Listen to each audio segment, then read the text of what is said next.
Life comes with a lot of challenges, but for people living with disabilities, the multiple barriers they face daily is extremely difficult or even impossible to function optimally.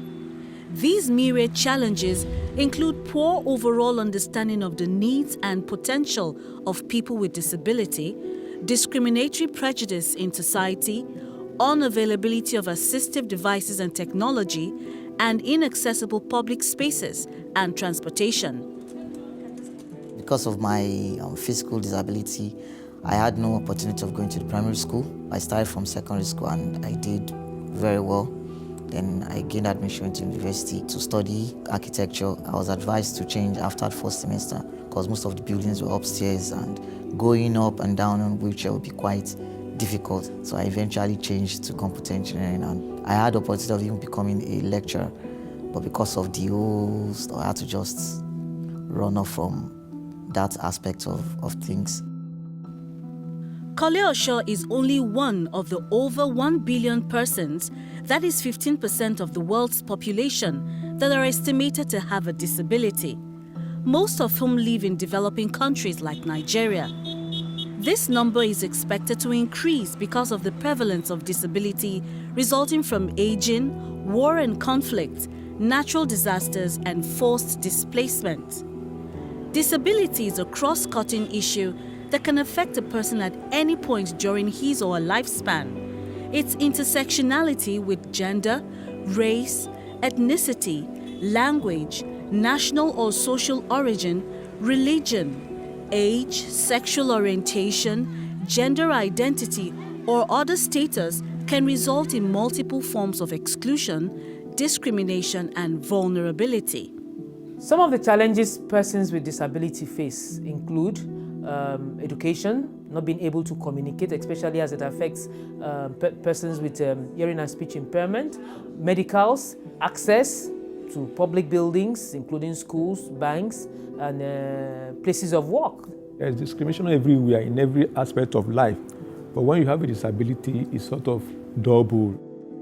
Persons with disabilities also face higher rates of multidimensional poverty compared with persons without disabilities. There are lower rates of educational achievement, and poor economic and labor market participation also imposes a higher welfare burden on governments, highlighting the cost of exclusion, which are estimated to range from 3 to 7% of GDP. The true people that are hit by poverty are persons with disabilities. When you look into this, they are faced with multiple discrimination at the community level. They cannot be able to earn what they can be able to do. Even if they have the skills, even if they have the brilliance, how are they going to do it in a very difficult society as we are here? To end extreme poverty and promote shared prosperity, therefore, persons with disability must be fully and effectively included in the society to participate on equal basis as people without disabilities.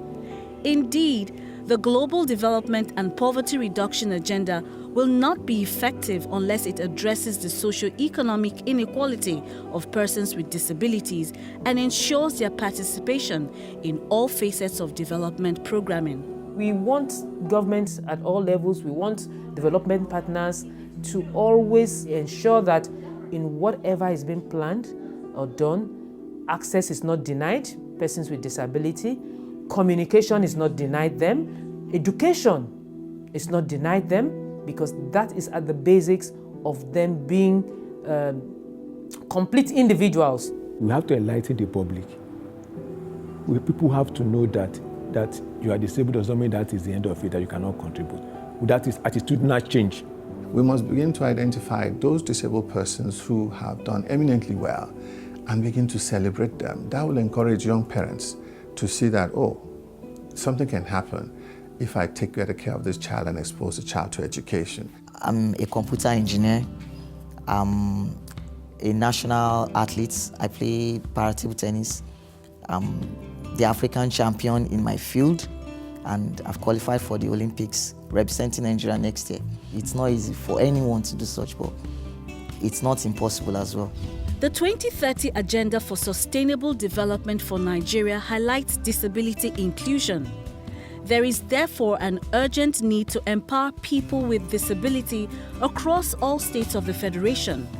Persons with disability across Nigeria are looking forward to their social inclusion that will improve their ability, opportunity, and dignity to take part in society.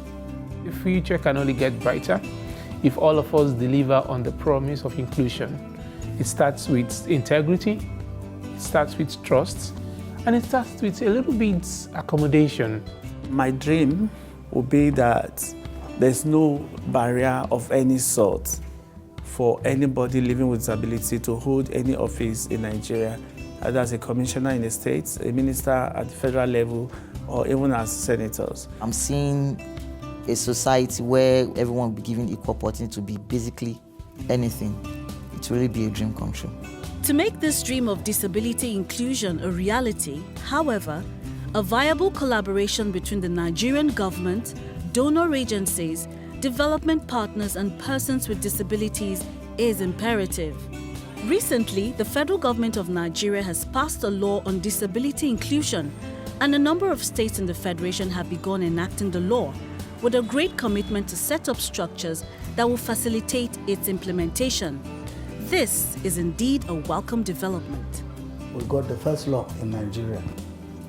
And when we did that, we tried to encourage others to also pass that law.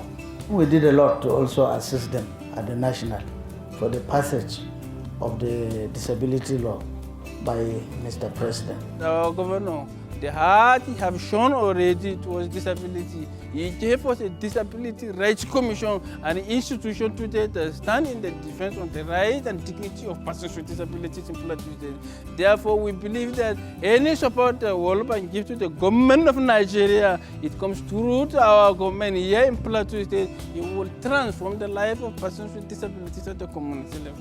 The World Bank partnering with our government here in Plateau State, it's really a welcome idea. In fact, we are already seeing prospects in it because the World Bank is coming closer to the people and is deliberately focusing on persons with disabilities. Now, this is going to be tremendous. We saw stakeholders are invited. These are persons with disabilities and the community leaders as well. You see, it automatically shows the prospect in it. People have aired their views, and we are really optimistic about this, that through the partnership between the World Bank and the state government, we'll see how persons with disabilities are empowered, how deaf kids are given a future. I followed World Bank to the office. Instead of them coming to my office, I said, I will follow you to show you that I have more passion for this. I don't need to wait for you to come. If we're an example of those that are doing well for disabled, we will continue and improve on that so that others can see the example, and we send that example to all the states.